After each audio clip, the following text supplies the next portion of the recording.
শুভ দুপুর বন্ধুরা। দেখো আজকে আমি এই বড় হাঁড়িতে আমাদের দুইজনের মতো বড় হাঁড়িতেই ভাত করলাম। রাত্রিবেলা ছেলে বলল ফুরোলি নিয়ে আসবো, পান্তা ভাত খাবো। আর এই দেখো মুসুর ডাল পেঁয়াজ ফোড়নে। আর এই যে তোমরা আলু ভাজা তো অনেক রকম খেয়েছো, আমি এই যে ডুমো ডুমো করে এই আলু কেটেছি। আর দেখো রসুন আর পেঁয়াজ আর কালো জিরে ফোড়ন দিয়ে তো এটা তুলে রাখবো ভেজে। আবার আলুটা ভাজা হয়ে গেলে তারপরে এই পেঁয়াজ আর রসুন আর লঙ্কার গুঁড়ো একটু ছড়িয়ে দেবো। এরম আলু ভাজা, জিরে জিরে আলু ভাজা ভালো লাগে, কিন্তু এই আলু ভাজাটা বেশি ভালো লাগে। তোমরা এরম করে খেয়ে দেখো। আমি যখন ভাজবো, ভাজার পর তোমাদের আমি দেখাবো বন্ধুরা।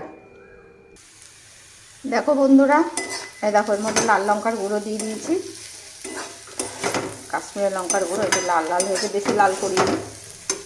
আর রসুন পেঁয়াজ ভেজে তুলে রেখেছিলাম, তাহলে না পেঁয়াজগুলো আলু ভাজতে ভাজতে পুড়ে যায়, ওই জন্য ভেজে তুলে রেখেছিলাম। যে এখন দিয়ে দিয়েছি। এরমভাবে আলু ভাজা খেয়ে দেখো তোমরা। আর গরমে কি খাবে, গরমে আর খাওয়ার কি আছে বলো তো, ভালোও লাগে না খেতে। দেখো এরমভাবে আলু ভাজা করে খেয়ে দেখো।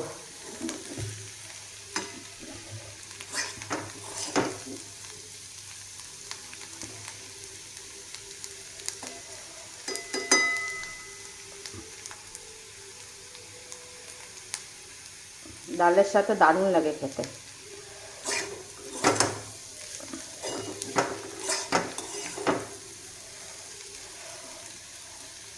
এটা আমি কিন্তু চন্দ্রমুখী আলু না, এটা আমার আমি জ্যোতি আলু নিয়ে এসেছি ভাজার জন্য, জানো তো।